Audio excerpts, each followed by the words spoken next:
Welcome to TZ24 TV. నేను B దివ్య. Husnabad assembly నియోజకవర్గ ముఖ్య కార్యకర్తల సమావేశంలో హాజరైన మంత్రి పొన్నం ప్రభాకర్, కరీంనగర్ DCC అధ్యక్షులు మానకొండూరు ఎమ్మెల్యే కవ్వంపల్లి సత్యనారాయణ, వేమలవాడ ఎమ్మెల్యే ఆది శ్రీనివాస్, హుజరాబాద్ కాంగ్రెస్ ఇన్ఛార్జ్ ఒడితల ప్రణవ్, మాజీ ఎమ్మెల్యేలు సత్యనారాయణ, ఆరేపల్లె మోహన్, వెలిచాల రాజేందర్, మండల అధ్యక్షులు, ఇతర కాంగ్రెస్ ముఖ్య నేతలు సన్నాహక సమావేశంలో భారీగా పాల్గొన్న హుస్నాబాద్ నియోజకవర్గ కాంగ్రెస్ కార్యకర్తలు అనంతరం మంత్రి పొన్నం ఎమ్మెల్యేలు సమావేశాన్ని ఉద్దేశించి మాట్లాడారు.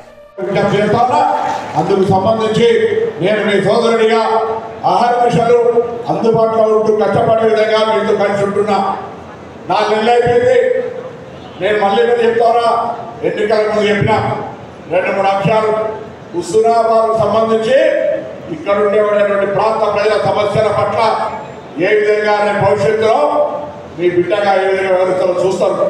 దాంతో పాటుగా ఇవాళ ఇప్పటికి కూడా మీరే ఊరికి వెళ్ళినా మాది హుస్నాబాద్ నియోజకవర్గం అంటే గౌరవం పెరిగే వ్యవహారం చేస్తారా. మీరు ఎక్కడైనా మీకు ఇబ్బంది కలిగితే ఏ రాత్రి ఫోన్ చేసినా బరాబర్ మాట్లాడి ఆ సమస్యను పరిష్కరించే విధంగా అన్ని రకాల కార్యక్రమాలు చేపడుతున్నారని మనం ఈ సందర్భంగా మనగిస్తూ, ఎక్కడైనా ఇబ్బంది ఉంటే తప్పకుండా ఇంతమంది మండల నాయకులు ఉన్నారు, గ్రామస్థాయి నాయకులు ఉన్నారు, ప్రజలకు సంబంధించి అందుబాటులో ఉండండి.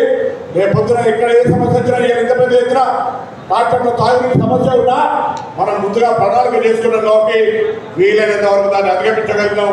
ఇంకా వచ్చే మే నెలకు ఎక్కడైనా నీటి సమస్య ఉంటే తప్పకుండా మండల స్థాయి నాయకుల దృష్టికి కానీ మా దృష్టికి తీసుకురాని, తప్పకుండా గ్రామంలో ఎక్కడ నీటి సమస్య లేకుండా చూసే బాధ్యత మనది, మనందరి బాధ్యత అనే మాట మనం చేస్తాం. కొనుగోలు కేంద్రాలు జరుగుతూ ఉన్నాయి. కొనుగోలు కేంద్రాల్లో తాను తప్ప లేకుండా బరాబరుగా అదనపు తూకం లేకుండా ధాన్యం కొనుగోలు చేసే విధంగా రేవంత్ రెడ్డి గారు ఆదేశాలు ఇచ్చారు ముఖ్యమంత్రి. ఆ విధంగా రైతులకు అండగా నిలవండి. రేపు పొద్దున భవిష్యత్తులో ముఖ్యమంత్రి గారు మొన్ననే చెప్పారు, ఇప్పటికే మనం ఉచిత బస్సు ఇచ్చినా, 500 సిలిండర్ ఇచ్చినా, 200 విద్యుత్ ఇచ్చినా, ఆరోగ్యశ్రీ ఇచ్చినా, ఇందులో మేము ఇవ్వబోతున్నా. ఇంకా మిగిలిన వాటి గురించి అడుగుతున్న ప్రతిపక్షాలకు గట్టిగా జవాబు చెప్పండి. రాబోయే వర్షాకాలంలో రైతులకు 500 బోనస్ ఇచ్చే పార్టీ మాది అని మనం గట్టిగా చెప్పండి. దాంతో పాటుగా 2 లక్షల రూపాయల రుణమాఫీ చేస్తాను ముఖ్యమంత్రి గారు చెప్పాడు. గట్టిగా ఊళ్ళో ధైర్యంగా చెప్పాలని సందర్భంగా నేను కోరుతూ, తప్పకుండా మీరంతా కూడా ఈ యొక్క ధైర్యాన్ని ఎదుటి 2 పార్టీలకు సంబంధించిన కార్యకర్తలు ఎవరైనా అడిగితే అసలు భారతీయ జనతా పార్టీ ఇక్కడ ఈ నియోజకవర్గం 8,000 ఓట్లు వచ్చినాయి. మొన్న అంతకుముందు 1,400 ఓట్లు వచ్చినాయి. వరకు డబుల్ చేస్తానని అన్నాడు. డబుల్ చేసుడు పోయి రైతులు ఢిల్లీలో వచ్చి సంవత్సరంన్నర ధర్నా చేస్తే కూడా 100 మంది చనిపోతే కూడా పట్టించుకోలేదు. నిన్న రైతులు మళ్ళీ 2 నెలలు 30,000 ట్రాక్టర్లలో ఢిల్లీకి వచ్చి కనీస మద్దతు ధర గురించి ఒక యాక్ట్ పాస్ చేయాలి, మాకు ప్రొటెక్షన్ ఇవ్వాలి, లోన్స్ క్రాప్ లోన్స్ మాఫ్ చేయాలి అని అంటే వాళ్ళను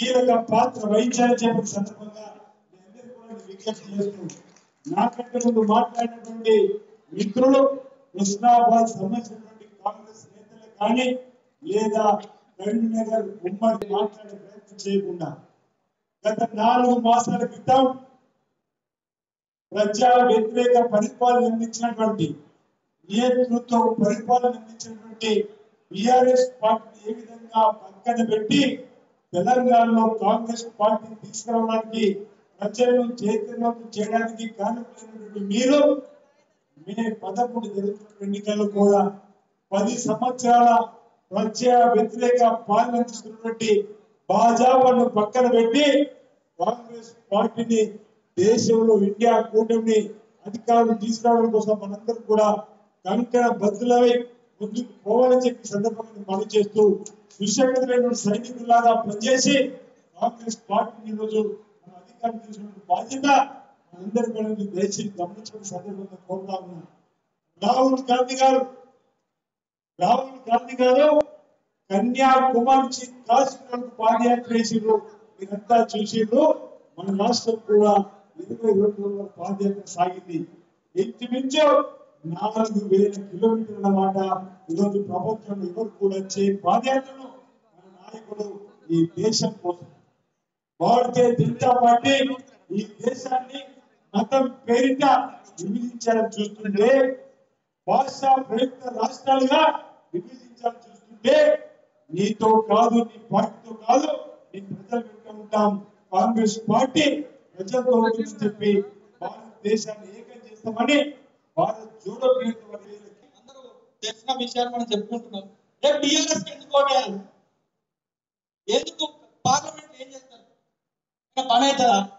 ఓడడం వాళ్ళ ఆధార చేస్తాం అక్కడ. ఇది ఒక్కటి మనం ఆలోచించాలి. వేస్తాం మురికి కావాలి వేసినట్టే. ఖచ్చితంగా ఈ విషయాన్ని మనం గుర్తుపెట్టుకొని మనం ఊళ్ళో చెప్పాలి.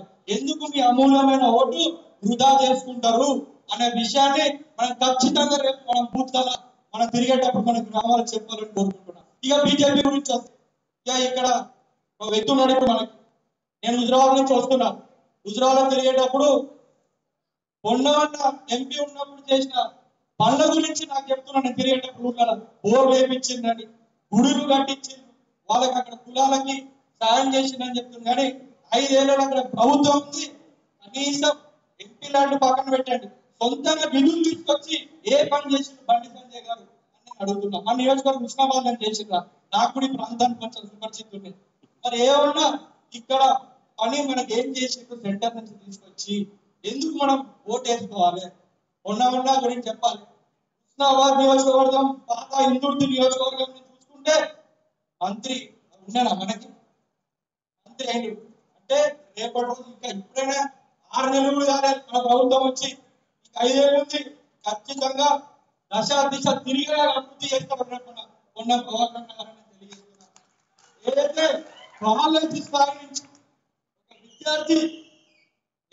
విద్యార్థి స్థాయి నుంచి ఇప్పుడు మంత్రి స్థాయి వరకు వచ్చిందో, గల్లీ నుంచి అక్కడ రాహుల్ గాంధీ, సోనియా గాంధీ వరకు పరిచయాలు ఉన్నాయి. రేపు ఖచ్చితంగా రాహుల్ గాంధీ గారు ప్రధానమంత్రి అవుతుంది. అంటే కొన్న మనకు దగ్గరనే కాదు, సోనియా గాంధీ పేరు పెట్టి రాహుల్ గాంధీ పేరు పెట్టి పిలుస్తారు కొన్నవాళ్ళని. అంటే భారతదేశం ప్రధానమంత్రి కొన్న ప్రభాకర్ గారు హుస్నాబాద్ అనేది వాళ్ళకి తెలుస్తుంది. నిధులు పోతే ఏం కావాలని చెప్పి తీసుకొచ్చే సత్తా ఉన్నారు ఇవాళ మంత్రి గారికి ఒకసారి తెలియజేస్తున్నారు. చివరిగా యువ